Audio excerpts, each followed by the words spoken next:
আপনি প্রশ্ন করেছিলেন যে আমরা নিজেদের জায়গা থেকে এখন বাংলাদেশের উন্নয়নের জন্য, আমাদের সমাজের উন্নয়নের জন্য কি করছি?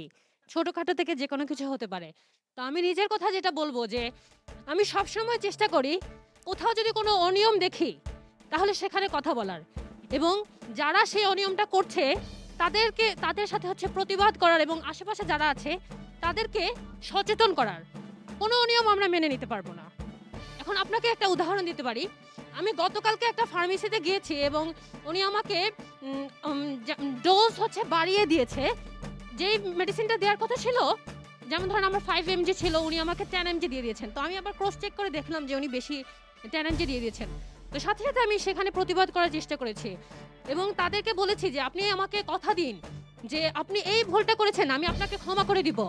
যদি আপনি আমাকে কথা দেন, এরপর থেকে আপনি যত মানুষ আসবেন এবং আপনারা ওষুধ দিবেন তাদেরকে, আপনারা ২ বার করে ক্রস চেক করে দিবেন।" এবং আমি তাদের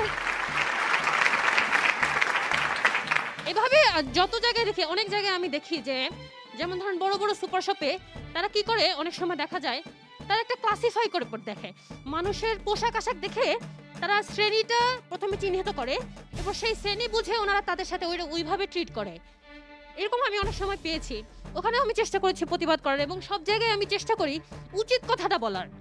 এবং আমি আ আমি হচ্ছে আপনার চেষ্টা করি যেটা যে আমার মধ্যে যা, যা ভালো আছে সেটা আমি মানুষের মধ্যে ছড়িয়ে দেওয়া। এবং মানুষের মধ্যে যা, যা ভালো আছে তা যেন আমি নিতে পারি।